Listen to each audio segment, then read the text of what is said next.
이사야 59장 베데스다 산헤드린을 마치면서 이사야 59장 13절과 17절, 이사야 59장 13절, 17절 증언을 하나 보고 이 챕터를 마무리하겠습니다. 특별히 59장 13절만 한번 읽어보겠습니다. 우리가 여호와를 배반하고 인정치 아니하며, 참 슬픈 일이죠, 그죠? 우리가 여호와를 배반하고 인정치 아니하며 우리 하나님을 쫓는 데서 돌이켜 포악과 패역을 말하며 거짓말을 마음에 잉태하여 말하니. 16절을 보시면 사람이 없음을 보시고, 20절을 읽겠습니다. 하지만 여호와께서 가라사대 구속자가 시온에 임하며 야곱의 중에 죄가를 떠나는 자에게 임하겠다. 주석으로 바로 넘어가서 21장 소망의 마무리를 하겠습니다. 훈련된 대리자들을 일터에 배치해 놓은 사탄이란 제목으로 계시록 12장 17절을 인용하면서 우리에게 주는 교훈이 있습니다. 두 번째 문단부터 보겠습니다. 특별히 이 성경 구절을 이 증언에서는 예수님 초림의 상황으로 설명합니다. 이어서 이렇게 말합니다. 그래서 초림 직전의 세상 형편은 그의 재림 직전의 세상 형편을 생생하게 그려준다. 꼭 같은 죄악이 존재할 것이요. 사단은 인간의 마음에 그때와 꼭 같은 기만적 능력으로 역사할 것이다. 그는 자신의 훈련을 받은 대리자들을 일터에 배치해 놓고, 산헤드린이 사단의 대리자들이었죠, 그죠? 그들의 구조를 얼마나 저항합니까? 싸웁니까? 참 신기한 일들입니다, 그죠? 우리가 주님을 배반하였고, 이 동일한 역사가 마지막 우리에게 사단은 반복되게 하기 위해서 열심히 활동하고 있다. 이사야 1장을 연구하기 전 말씀을 드린 기억이 납니다. 우리는 구약의 역사를 잘 알아야 한다. 익숙해져야 한다. 왜요? 역사는 반복됩니다, 여러분. 자, 마저 봅니다. 사단은 인간의 마음에 그때와 꼭 같은 기만적 능력으로 역사할 것이다. 그는 자신의 훈련을 받은 대리자들을 일터에 배치해 놓고 그들을 움직여서 밀도 높은 활동을 전개하고 있다. 그는 생명의 왕자를 대항하고 하나님의 율법을 뒤엎어버리기 위한 마지막 대쟁투에 종사하도록 하기 위하여 인간 대리자들로 구성된 그의 군대를 확보하고 있다. 에스라 느헤미야를 보시면요, 내부의 적이 더 무섭죠. 내부의 적이요, 내부의 적. 사단은 그리스도의 생애를 계속 괴롭혀 실패하자 그는 전략회의를 짰는데요, 유대인들의 마음속에 불신을 주어서 예수의 생애를 괴롭히자 그런 전략을 짰죠. 사단은 그의 군대를 확보하고 있다. 사단은 자신의 존재에 대하여 자기가 주장하는 대로 그가 이 세상 임금이며 승리는 그의 것이라는 믿음을 사람들의 마음에 확신시키기 위해서 기적이 나타나게 함으로 일할 것이다.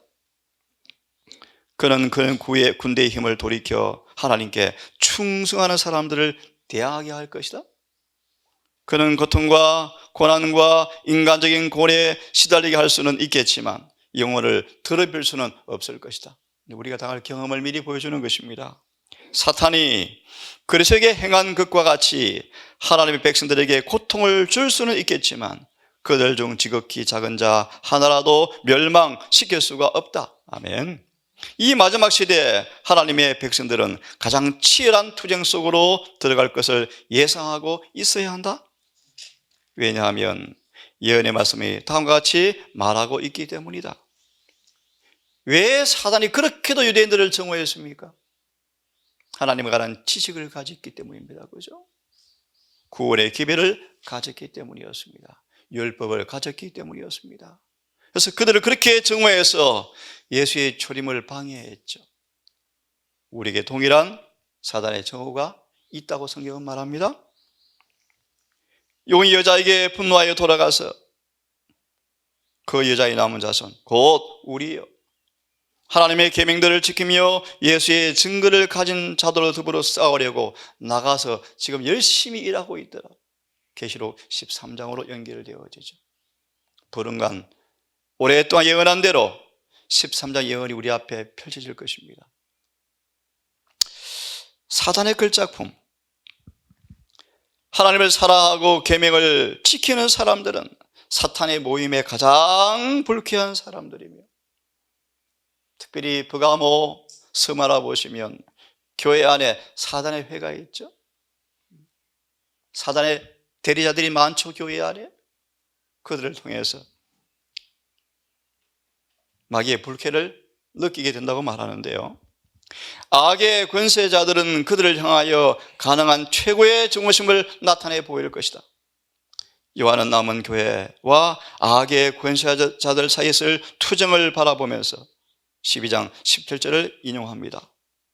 흑암의 세력은 사단의 지배하에 자세를 내맡긴 인간 대리자들과 연합할 것이다.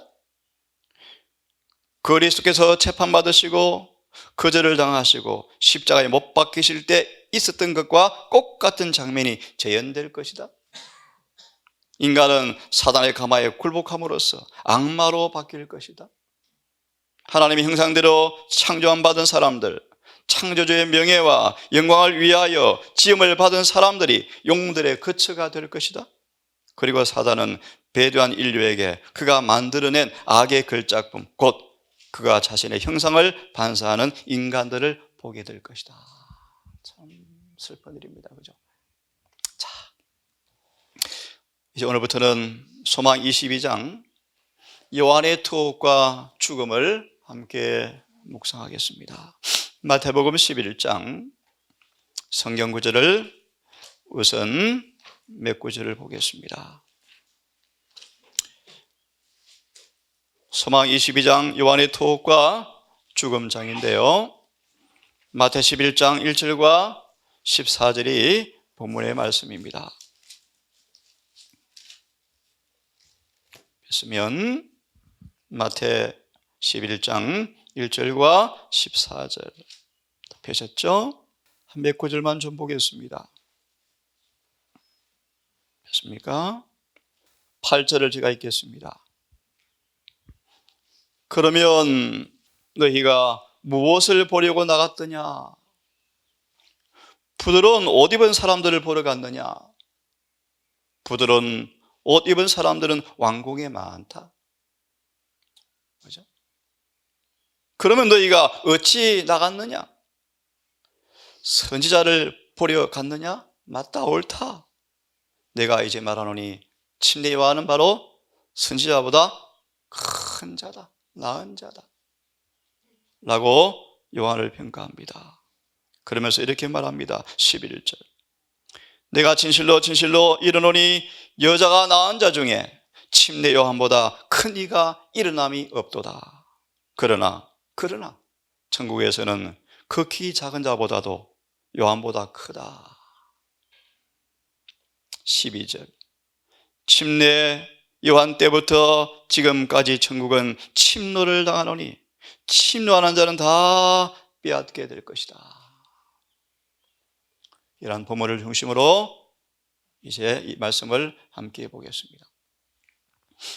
화면을 좀 보시면 침례 요한을 성경과 정언은 이렇게 평가합니다. 초림의 길을 예비한 사람들을 표상하는 사람이었다. 들어보셨죠? 우리는 예수의 재림을 준비하기 위해서 반드시 요한과 같은 경험을 뭐 해야 한다? 해야 한다. 그죠? 누가 재림을 영접할 것인가? 침례 요한의 생애를 연구하라고 말합니다. 방금 본 것처럼 여자에게서 난 사람 가운데 가장 큰 사람이었다. 어떤 면에서요?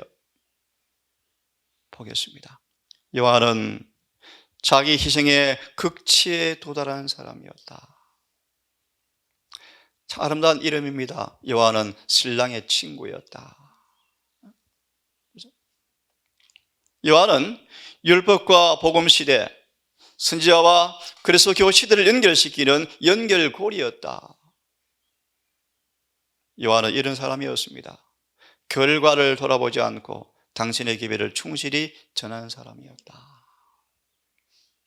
요한을 이렇게 마지막으로 평가합니다. 특별한 일을 위해서 태어난 사람이었다. 여러분, 우리가 이런 하나님의 지명을 받은 인물이면 얼마나 참 행복하겠습니까? 지구 역사마다 단계마다 주님은 당신의 사업을 추진해 나갈 특별한 대리자들을 갖고 계신다. 그들은 그 사업을 하나님께서 정하신 방법대로 해야만 하였다. 침례 요한은 바로 이런 사람이었는데요. 바로 그 일을 위해서 태어났고 하나님께서 그를 지명하사 그 일을 하게 하셨다. 요한은 이런 사람이었습니다. 요한은 그 일을 위해서 지명되었고 그 일을 하다가 그렇게 죽었습니다. 그 일은 주의 길을 예비하는 일이었다. 그의 광야 봉사는 매우 인상적이었고 예언의 문자적인 성취였다. 요한은 이런 사람이었습니다. 이런 사람을 위해 주님께서는 훈련을 시킬 필요가 있었죠. 하지만 세상은 요한을 감당할 수가 없었다. 요한을 맡길 만한 학교가 없었다. 왜요? 사람들의 관습과 관례가 이 사람의 교육이 될 수가 없었다. 세속의 일에 몰두하는 것은 요한의 품성 형성에 하나도 섞이지 말아야 하였다. 그래서 그를 광야 학교로 주님이 홀로 입학을 시켰어요. 사람들의 영향이 없는 곳, 그 당시 랍비들의 교훈이 없는 곳,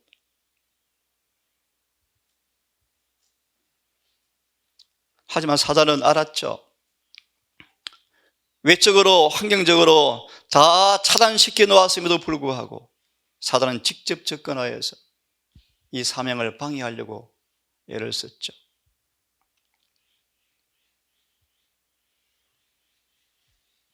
요한은 이런 이 분별력을 가진 사람이었답니다.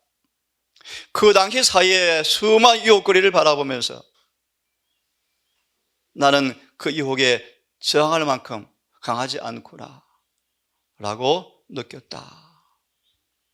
요한은 자신의 품성이 일반적인 신앙인들처럼 그런 관습에 따라 꼴지을까 두려워하면서 광야를 학교로 선택하였다.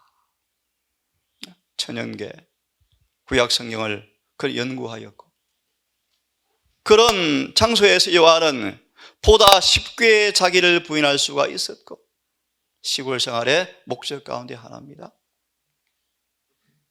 식욕을 통제할 수가 있었고 자연에 따라서 옷도 단순하게 입을 수가 있었고 여러분 들으셨죠? 보라 신랑이로다 맞으러 나오라 맞으러 나오라 라는 말의 의미 가운데 예내시는 말하기를 예수님을 영접하기 위해서는 개혁이 필요한 것을 느끼고 그것은 개혁을 의미한다. 이렇게 보니까 잘 아시죠 여러분? 환경개혁, 교육개혁, 음식개혁 들어보셨죠? 안식일개혁. 네, 우리가 할 사업을 보여주는 실물 교훈이죠. 요한은 광야에서 보다 쉽게 자신을 부인하고 식욕을 통제하였고 의복도 말씀대로 입었다. 쉽게 말하면 그런 뜻이겠죠? 단순하게 광야에서 명상과 기도로서 그의 마음을 빼앗아 갈 만한 것은 아무것도 없었다. 시골 생활의 유익이에요 여러분. 하지만 요한이 마귀가 들어올 모든 통로를 차단 후일한 것임에도 불구하고 사탄은 요한에게 접근해 왔다. 여러분, 그걸 여러분 감지하십니까? 여러분 매일 느끼고 계십니까? 그러나 그의 생활 습관은 너무나 순결하였고 자연 그대로였기 때문에, 이 참 중요한 말씀이요, 영성이요, 요한은 원수를 식별할 수가 있었고 원수를 저항할 수 있는 정신력과 결단력을 갖고 있었다. 다양한 교훈을 천계를 통해서 배웠고요, 그는 하나님의 은혜를 구하였고 성령이 머물렀고 그는 백성들에게 회개를 호소하고 더 높은 고상한 생애를 촉구하는 사업을 하도록 하기 위해서 그 마음속에 뜨거운 열심이 성령을 통해서 불 붙여졌다. 요한은 30년 동안이나 광야의 산과 바위들 틈에 살면서 환경에 절대로 갈대처럼 비겁하게 흔들리지 않고요, 그는 반석처럼 굳게 서도록 하기 위해서 고독한 궁핍, 은둔 생활을 통하여 육체적, 정신적 능력을 크게 맞추어서 통제하는 훈련을 잘했다. 이런 모든 경험들을 여러분, 우리가 반드시 경험해야 할 공감입니다. 그런 요한을 사단은 움직일 수가 없었다. 미리 암시합니다. 근데 그런 요한이 감옥에 갇혔습니다. 그러자 흔들리기 시작해요. 흔들려요. 의심이 들어올라 그래요. 갈등이 생겨요. 그 속에 죄가 드러나요. 자, 공부하겠습니다. 사단은 요한을 움직일 수가 없었다. 베드로전서 5장 10절의 말씀, 그의 영광에 동참케 하기 위해서 우리를 강하게 하시고 견고케 하시고 완전케 하시고 굳게 하시고 영원히 틀을 고정시키기 위해서 우리를 반드시 훈련시킨다. 그리고 인을 친다. 베드로전서 5장 10절의 말씀입니다. 엘리야의 심령과 능력으로 앞서가서 세상의 구속주께서 가실 길을 예비한 특별한 사업을 하도록 지정된, 임명된 요한, 어린 시절, 청장년 시절의 특징은 어떤 것인가? 굳건한 도덕적 능력을 지닌 것이었다. 갈대가 아니었습니다. 요한복음 9장 보세요. 나중에 보세요. 아들이 세상에 나왔는데 아빠 엄마가 조직이 두려워서 뒤로 물러나는 거 보셨죠? 아들한테 물어보세요. 컸으니까요.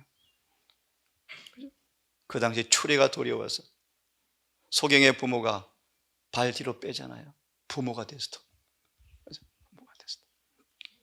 사단은 요한의 성실성을 움직일 수가 없었다.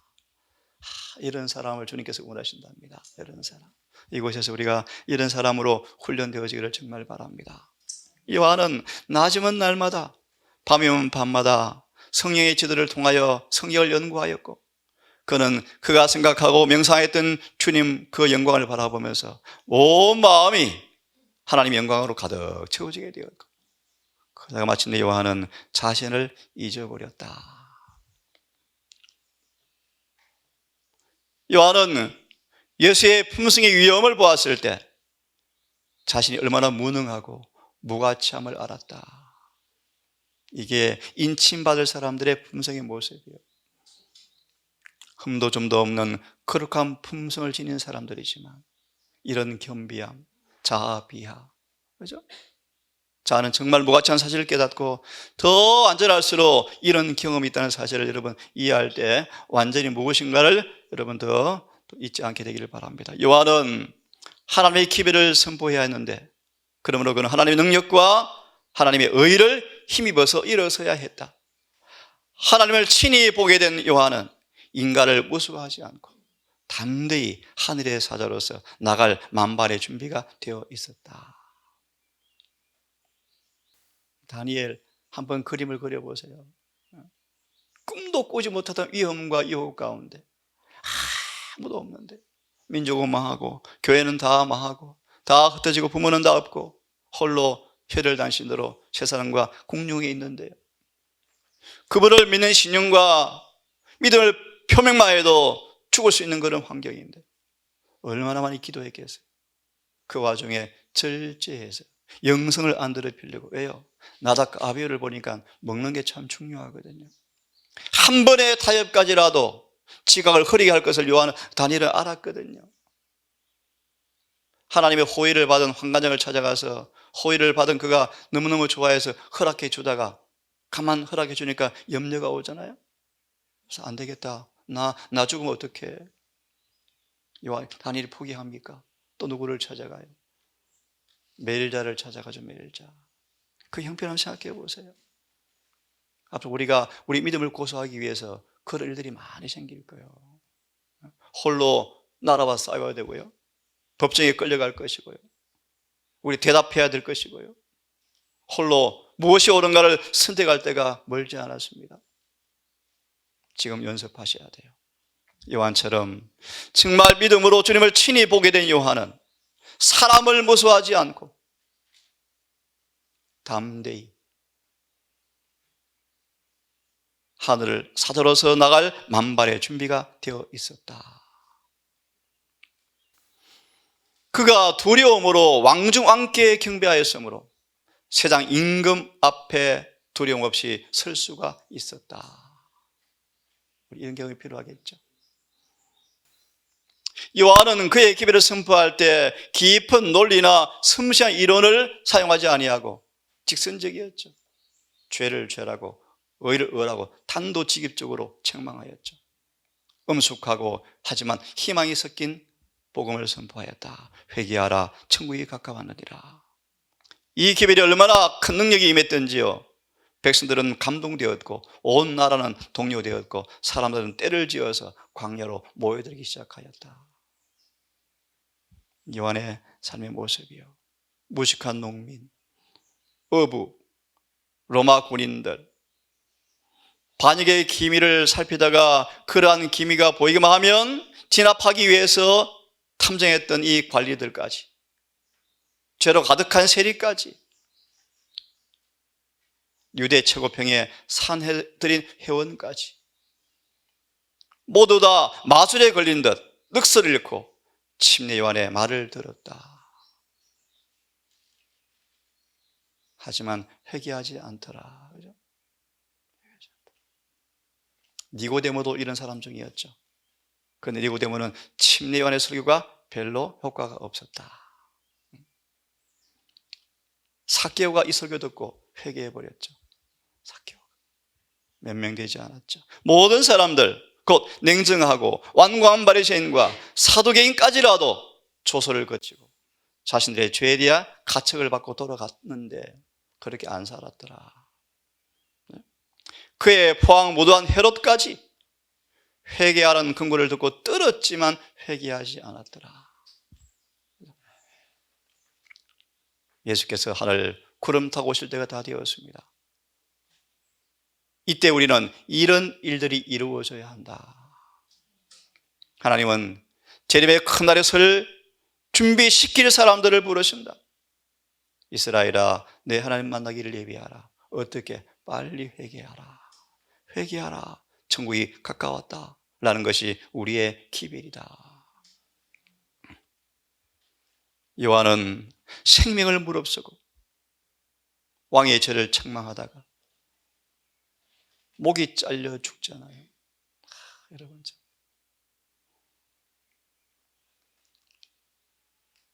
이런 사업이 신실하게 지금 행해져야 한다. 우리가 요한이 전한 바와 같은 기별을 전하기 위해서는 우리도 요한과 같은 영적 경험을 가져야 한다. 요한이 가졌던 그 성령 역사가 우리 속에도 이루어지지 아니하면 안 된다. 우리는 하나님을 바라보아야 하고 자신은 잊어버리게 되어야 한다. 요한도 이런 사람이었죠. 에베소 4장 20절, 24절 주석처럼 태어날 때부터 은혜를 물려받은 사람이 없습니다. 요한도 천성적으로 결점과 약점이 있는 사람이었습니다. 근데 어떻게 요한이 이렇게 변화되었을까요? 하나님의 사랑의 접촉으로 완전히 다른 사람이 되었다.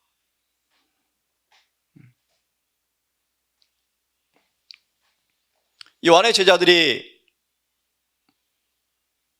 그의 동무들이 다 침례와를 떠나서 예수를 다 따라가니까 불평했죠. 불평. 요한은 아니야, 그게 당연한 거야. 그는 흥하고 나는 쉬할 거야. 나는 신랑의 친구에 불과해.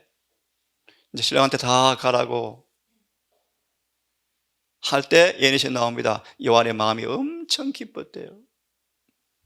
무슨 말이에요, 여러분?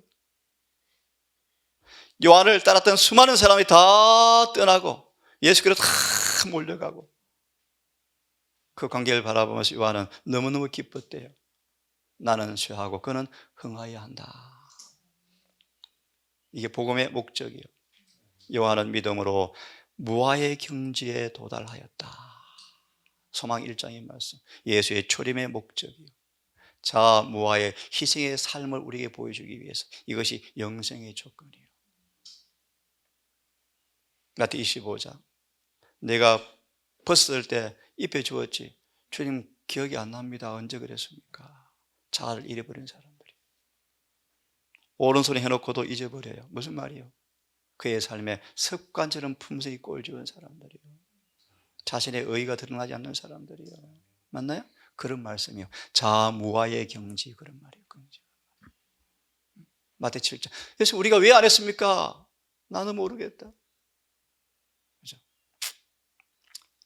그는 사람들을 자신에게 이끌려고 하지 아니하였고 그들의 생각을 높게 해서 하나님 어린 양을 생각해 하려고 힘썼다. 그는 다만 외치는 소리에 불과했다. 소리는 말하고 사라지잖아요. 그죠? 아무 대가가 없어도, 아무 보상이 없어도, 오히려 반대급부가 올지라도 요한은 기쁨으로 죽었다. 이제 그는 모든 사람의 눈을 생명 빛이신 예수께로 향하게 하기 위해서 오히려 기쁨으로 자기는 잠잠하여 세상에 자기를 나타내지 않기로 결심하였다. 참 멋지죠? 이런 사람. 하나님의 사자로서 그는 자신의 명예를 좀 더 구하지 아니하는 그런 마음. 고전 13장, 사랑은 자식 유익을 구치 아니하며 자랑하지 아니하며 교만하지 아니하며 자신의 명예를 구하지 않는 사람. 이기심이, 자존심이 이기심. 자존심. 자신의 명예가 이기심. 자기를 사랑하는 마음, 이 마음이 예수님을 사랑하는 마음으로 삼켜버려야 한다. 그죠? 이 말씀 들어보세요. 요한의 마음에는 한 점도 나라는 것이 없었고 하나님의 빛으로 충만한 사람이었다. 그는 예수께서 말씀하신 것처럼 꼭 같은 말로 주의 영광을 증거하였다. 위로부터 오시는 이는 만물 위에 계시고 땅에서 난 이는 땅에 속하여 땅에 속한 것을 말하지만 하늘에 오시는 분은 만물 위에 계시나니 하나님이 보내신 이는 하나님의 말씀만 한다라는 주님의 고백처럼 요한도 그런 사람이었습니다. 여러분, 제가 하던 말씀을 또 한번 준비하는 제목이 있는데요, 늦은 비를 받을 것인가 우리가요. 참 엄숙한 두려운 얘기인데요, 여기 분명히 보세요. 자아를 정말 비운 사람들에게 성령은 한량없이 베풀어진다. 약속이에요. 조건이에요. 저를 비롯해서 우리 모두가 왜 늦은 비의 충만함이 아직 없는가? 이 일이 아직 없기 때문이에요.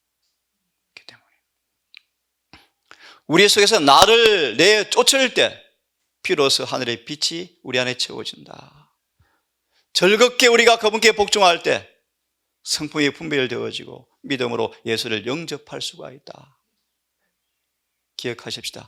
이와 같이 하는 모든 자에게 성령은 한량없이 부어지고 그들은 예수 안에서 충만하게 될 것이고 에베소 4장 30절, 그들에게 인이 처질 것이다.